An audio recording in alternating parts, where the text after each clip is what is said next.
I am Wajid Ali combo, chemistry first year chapter number 1, और आज उसमें हम पढ़ने जा रहे हैं molecular ion and relative atomic mass. आइए हम मोलेकुलर आयन से आगाज करते हैं।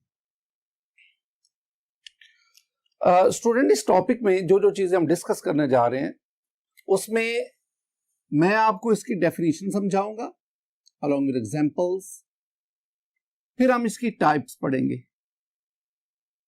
Molecular ions are of 2 types. फिर हम इसकी फॉर्मेशन पढ़ेंगे और इसके बाद इसकी एप्लीकेशन। स्टूडेंट, ये जो क्वेश्चन है ना, ये जो टॉपिक मोलेकुलर, ये आमतौर पर एग्जाम में या तो शॉर्ट आंसर क्वेश्चन के तौर पर आता है या इसमें से कोई ना कोई वो एमसीक्यू ले लेते हैं। तो एग्जामिनेशन पॉइंट ऑफ व्यू से आप इसको शॉर्ट आंसर क्वेश्चन और एमसीक्यू के लिहाज से प्रिपेयर करेंगे। डेफिनेशन की तरफ आने से पहले मैं आपको कुछ बुनियादी चीजें बताना चाह रहा हूं। लास्ट टॉपिक में हमने पढ़ा कि अगर किसी एटम में से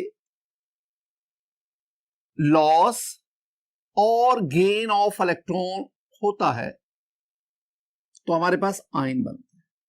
और हमने पढ़ा था कि लॉस ऑफ इलेक्ट्रॉन से कैटायन बनता है और गेन ऑफ इलेक्ट्रॉन से एनायन बनता है। तो एटम से आपने आयन बनाए, ये लास्ट लेक्चर था हमारा। अब हमारे पास आ गया मॉलिक्यूल। अगर किसी मॉलिक्यूल में से लॉस ऑफ इलेक्ट्रॉन या गेन ऑफ इलेक्ट्रॉन होता है तो हमारे पास मोलेकुलर आयन बनते हैं। तो पहली बात जो आपने ज़हन में रखनी है, तो मोलेकुलर आयन फॉर्मेशन के लिए you must have a molecule. Molecular ion भी इन आयन्स की तरह 2 तरह के होंगे, cationic molecular ion, anionic molecular ion. मैं मजीद एक एग्जांपल से आपको बात समझाने जा रहा हूं। मेरे पास ना CH4 is a molecule of methane. जब आप CH4 के मॉलिक्यूल में से एक इलेक्ट्रॉन का लॉस करवाते हैं, आपके पास आता है CH4+1। वो आयन जो मॉलिक्यूल में से लॉस ऑफ इलेक्ट्रॉन या गेन ऑफ इलेक्ट्रॉन से बने, that ion is called molecular ion. Similarly, अगर आपके पास ऑक्सीजन का मॉलिक्यूल है O2, आप इसमें एक इलेक्ट्रॉन ऐड करें, यू विल गेट O2-1। तो ये O2-1 ये भी मोलेकुलर आयन है, क्योंकि ये एक मॉलिक्यूल में गेन ऑफ इलेक्ट्रॉन से बना। इन्हीं 2 बातों को बुनियाद बनाकर आप मोलेकुलर आयन की डेफिनेशन कर सकते हैं। डेफिनेशन में those ions which are formed by the loss or gain of electron or electrons by a molecule of a compound are called molecular ion.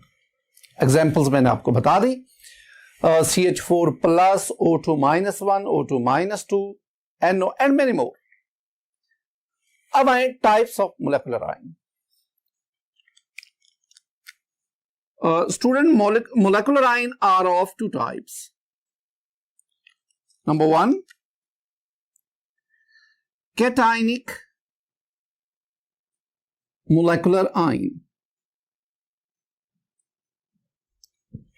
and number 2, anionic molecular ion.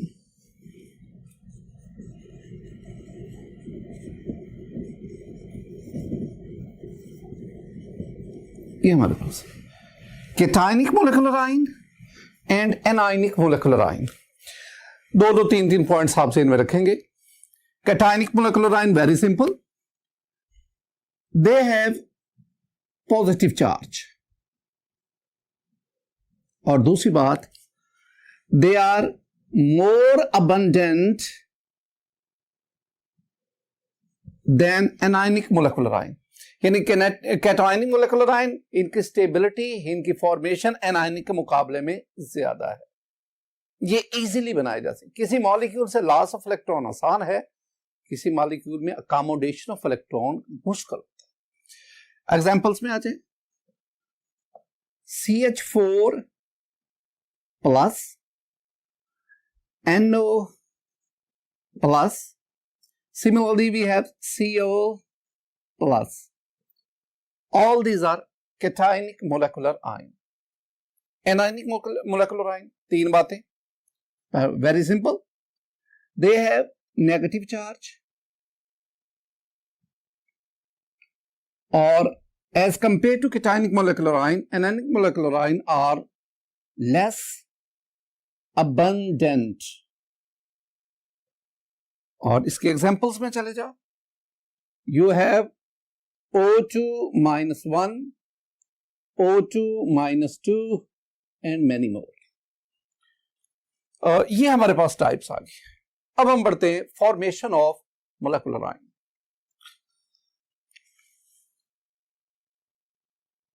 Student formation में ना एक मैं sentence लिखता हूं, फिर हम उसको animation form में, वीडियो फॉर्म में देखते हैं. Molecular ions can be generated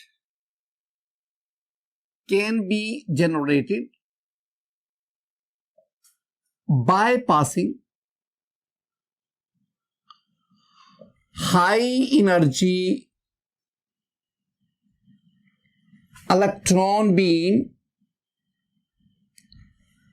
as alpha particles or X-rays through a gas. यानी आपने गैसियस सैंपल लेना है, उसमें से हाई एनर्जी इलेक्ट्रॉन बीम पास करें. वो हाई एनर्जी इलेक्ट्रॉन बीम या उसमें एडिशन ऑफ इलेक्ट्रॉन कर देगी या लॉस ऑफ इलेक्ट्रॉन करेगी, और इस तरह उस गैसियस सैंपल के मॉलिक्यूल मोलेकुलर आयन में कन्वर्ट हो जाएंगे.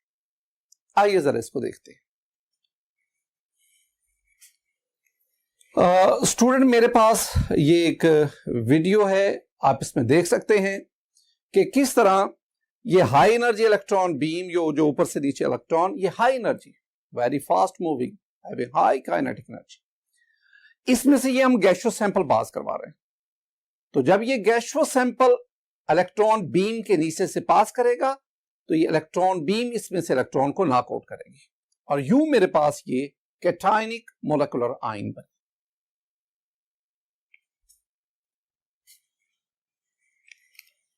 मोलेकुलर आयन में जो लास्ट हमारे पास हेडिंग है वो है एप्लीकेशंस.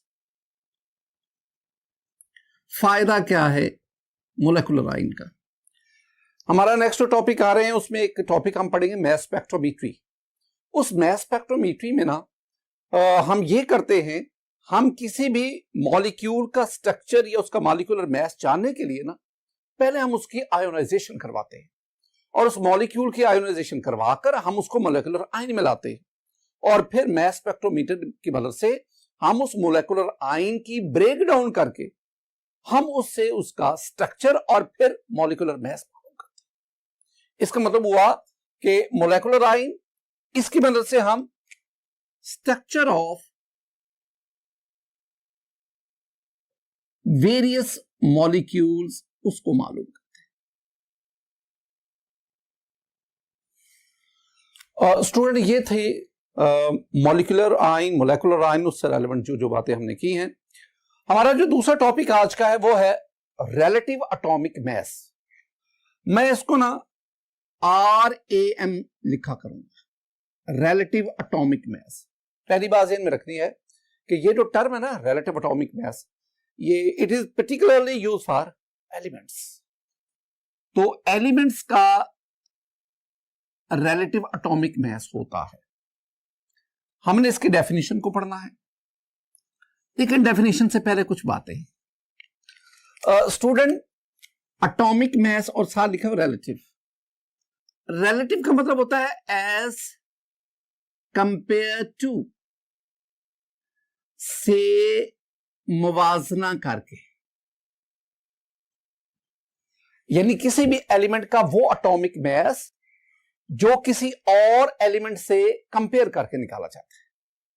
इसका मतलब है कि अगर हमने कंपैरिजन से निकालना है तो हमारे पास एक स्टैंडर्ड एलिमेंट होना चाहिए। रिलेटिव एटॉमिक मास के लिए जो स्टैंडर्ड एलिमेंट यूज करते हैं दैट इज कार्बन 12। याद रखना स्टूडेंट, कार्बन के ना 3 आइसोटोप्स हैं, एक C612, C613, C614। कार्बन के 3 आइसोटोप्स, इनमें वो आइसोटोप जिसको हम स्टैंडर्ड के तौर पर ले रहे हैं वो है C612, और हम इसका जो मास कंसीडर करते हैं वो हम इसका मास लेते हैं 12.0000 AMU। तो carbon 12 is the standard element और इसका हम जो मास अज्यूम करते हैं दैट इज 12.000 AMU। हम कार्बन को ही क्यों स्टैंडर्ड के तौर पर लेते हैं? इसके 2 बुनियादी वजूहात है। एक तो ये ध्यान में रखो कि all organic compounds have carbon as an essential element, और ऑर्गेनिक कंपाउंड की तादाद जो है वो लाखों करोड़ों में है।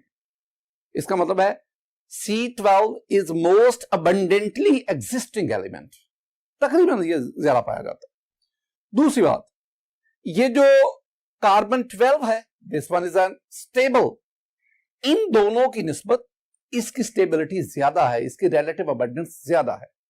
ये 2 वजूहात की बिना पर हम कार्बन 12 को एक स्टैंडर्ड एलिमेंट के तौर पर, कार्बन 12 से पहले ना ऑक्सीजन को और फिर उससे पहले हाइड्रोजन को बतौर स्टैंडर्ड एलिमेंट, लेकिन अब अयोपिक वालों ने कार्बन 12 को स्टैंडर्ड एलिमेंट के तौर पर चूज किया है और इसकी मदद से हम दूसरे एलिमेंट का रिलेटिव एटॉमिक मास मालूम करते हैं।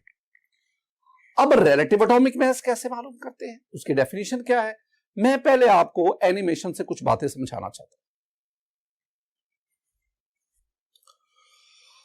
हूं। स्टूडेंट मेरे पास ये एक स्केल है, आपको समझाने के लिए हमने ये स्केल बनाया है।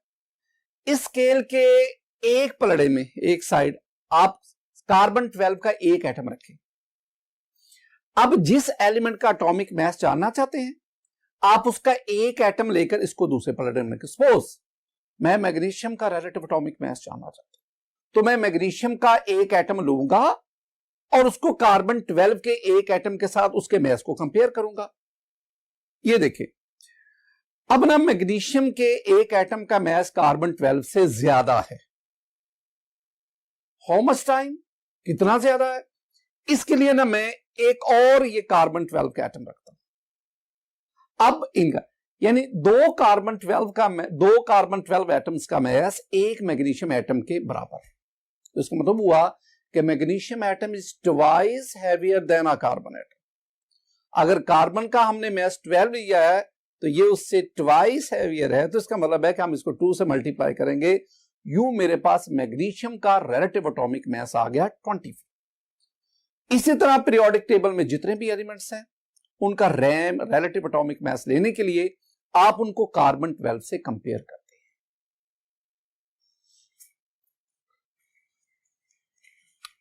हैं। इसी को अब मैं डेफिनेशन की सूरत में लिखता हूं। The mass of an atom of an element as compared to an atom of C12 is called relative atomic mass. एक दो बातें स्टूडेंट, रिलेटिव एटॉमिक मास की जो टर्म है ये एक रिलेटिव टर्म है। अब हम एग्जांपल्स की तरफ आते हैं। एग्जांपल्स के लिए मैं आपको एक टेबल दिखाता हूं। स्टूडेंट मेरे पास ये एक टेबल है, इसमें 2 कॉलम्स हैं, एक में एलिमेंट्स हैं और दूसरे में उनका रिलेटिव एटॉमिक मास है। यहां जो रिलेटिव एटॉमिक मास का यूनिट हम ले रहे हैं वो AMU है, एटॉमिक मास यूनिट। अब इसमें देखें, पहला जो एलिमेंट मेरे पास है वो हाइड्रोजन है और उसका रिलेटिव एटॉमिक मास 1.008 AMU। दूसरा जो एलिमेंट मेरे पास है वो है ऑक्सीजन और इसका relative atomic mass 15.9994 AMU. We have another example. We have the element neon and the relative atomic mass of neon is 20.1797. You have another examples also.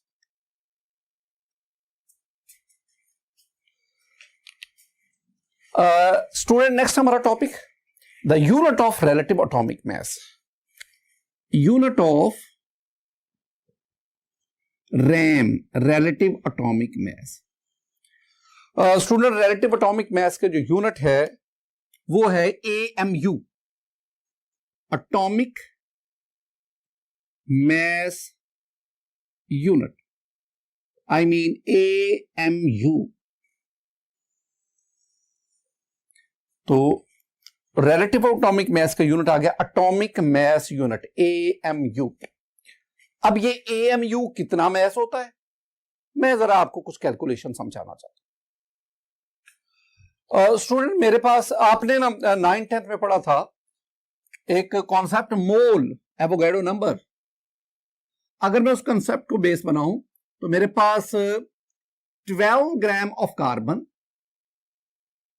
it's 1 mole of carbon and it contains 6.022 cross 10 power 23 atoms.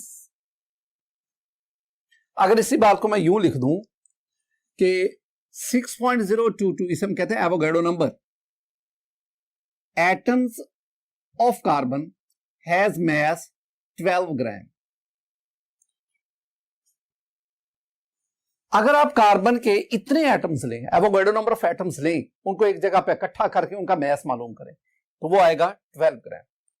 अगर मैं एक carbon atom का मास लेना चाहूं तो एक carbon mass of 1 carbon atom. आप इसको डिवाइड कर दें.